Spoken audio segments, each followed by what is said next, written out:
Hello, how is it going? I hope you're having an amazing day and welcome back to the channel. This super compact camera was just released a few days ago. This is the DJI Osmo Nano, a very compact camera with a low weight of 52 grams that can record in 4K, and not only that, but the size of the sensor is the same as the one on the DJI Action 5 Pro. So in this video, which by the way is not sponsored, I want to show you the video quality, the low light performance, and other important details that you need to know without the hype, the glaze, or any fantasy claims about this. So the DJI Osmo Nano is a device that has two components. We have the main camera, which is waterproof down to 10 meters, and this module that DJI calls the multifunctional vision dock, where we have this touch-enabled screen. You can attach the camera to this dock and use it facing forward, or you can turn it around and use it as a vlogging camera. But what really makes this different from normal action cameras is that you can use the vision dock as a remote control to turn on or off the camera, to start and stop recording, and on the screen you can change all the settings and see a live view of the camera. I was not expecting to be able to use them too far away because DJI says that the range is about 10 meters. But after testing this a few times and measured the distance, I was getting at least 30 meters and I had no issues whatsoever. The back and the bottom of the Nano are magnetic, and this combined with the low weight is perfect to mount the camera just about anywhere. And what I like the most is the small size, which is ideal for those of you who don't want to draw a lot of attention and want to be more discreet when recording videos. To record in landscape mode, you need to place the camera on a horizontal position, and if you place the camera on a vertical position, it's going to record in portrait mode. So there is no need to mess around with the settings or anything like that. And another option is to record using a 4:3 aspect ratio and then crop the video in post, although this comes with a big limitation that I will cover in a few minutes. The lens cover can be removed and replaced with a new one if something happens, and you can also use ND filters with the Nano.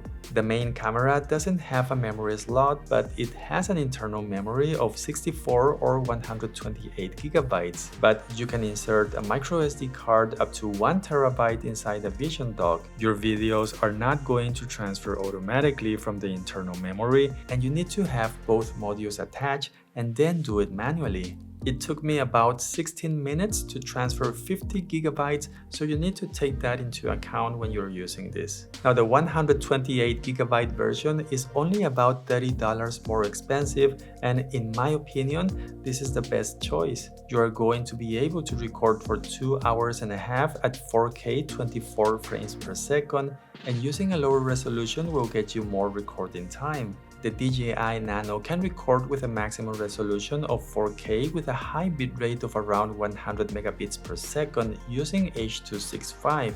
And this is a camera that has a large 1/1.3 inch sensor, which is actually bigger than the ones on the Insta360 Go 3S and the new Go Ultra. So slight advantage, but really good results in the video quality. According to DJI, this camera supports 13.5 stops of dynamic range, and I feel that in most situations it's doing a good job, but in some situations it seems that the shadows are a little bit too dark.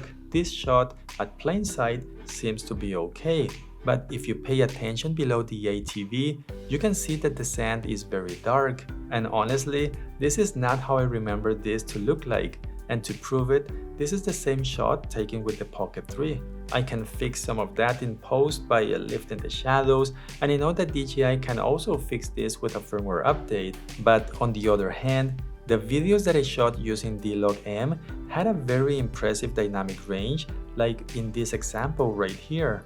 I know that some users don't like to use this profile because they feel that it's too complicated to color grade, but what if I told you that inside the DJI Mimo app, you can apply the color recovery in just one step?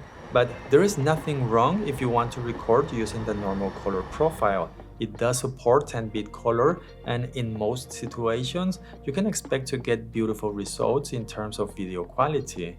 The Osmo Nano can record using 60 frames per second at 4K, which is great if you want to slow down your videos in post, like the ones that you're looking at right now.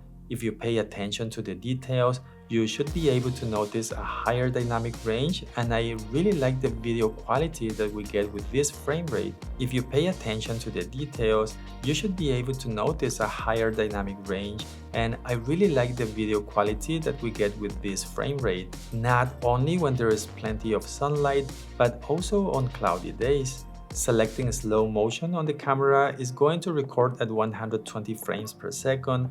I was not expecting this to be done in 4K resolution, mainly because of the small size of the camera. And even though the bitrate is going to be around 30 megabits per second, the video quality should be okay for most users. The Nano also has a super night video mode, which can be used to record videos in low light situations. So what you're going to notice is more brightness with less noise, and even though this is not going to be perfect by any means, this is a feature that I value a lot in small cameras. The downside of this mode is that it doesn't support 10-bit color, so there is no D-Log M either. The maximum frame rate is 30 frames per second. It does not support the 4:3 aspect ratio, and you can use the horizon balance feature. The Osmo Nano does have an electronic stabilization system, which feels very smooth. There are 2 levels that you can select. I have been using the basic one, and honestly, this has been more than enough for my everyday videos. You can use horizon balance up to 60 frames per second, which is really good to keep the horizon straight in your videos. It doesn't go all the way up to 45 degrees like on the Action 5 Pro, and instead, it can go up to 30 degrees. I feel that this is a good amount for this type of camera, but be aware that you can use this with the super night mode or using the 4:3 aspect ratio. To charge the main camera, you need to mount it on the Vision dock. This has an internal battery to do that, and to charge the dock, you are going to find a USB-C port next to the memory slot. Using the main camera alone with a high bitrate, you can record for almost 1 hour in 4K at 24 frames per second. And if you use the camera with the Vision dock, you are going to get around 2 hours and 20 minutes of recording time. None of these batteries are replaceable, but the Nano supports fast charging, and I was able to charge the main camera from 0 to 95% in just 20 minutes, and charging the dock with the camera at the same time from 0 to 100%, it took 40 minutes. So if you're going to be out and about, it makes sense to carry a power bank like this one. And of course, you can keep using the camera and charge it at the same time. As I always do, I took the time to test this camera for overheating using the maximum settings with no airflow, no movement, and no air conditioning. At 4K 24 frames per second, using the main camera by itself or using it with the Vision dock, it did not overheat. At 4K 60 frames per second, the main camera did overheat when the battery was about to die at 40 minutes. So for the internal microphone, this is a quick test so you can hear how it sounds like. It's kind of like a vlogging style thing, comparing the DJI Nano versus the DJI Pocket 3. So we're pretty much sunset time, so there's still this cool light coming in. You can also use wireless microphones like the DJI Mic 2 and the new Mic 3. And here's a quick test using the DJI Mic Mini. I am trying to do this a little bit quickly because I need to get going to the next location. It's about to be sunset and I really need to get back to my car and then just drive all the way. The microphones that I just mentioned can connect to the Nano directly without the need of a receiver. You can connect 1 or 2 at the same time, and this is a great way to save money because DJI has the option to buy just the transmitter by itself. And in my opinion, the quality and sound of these microphones is very good.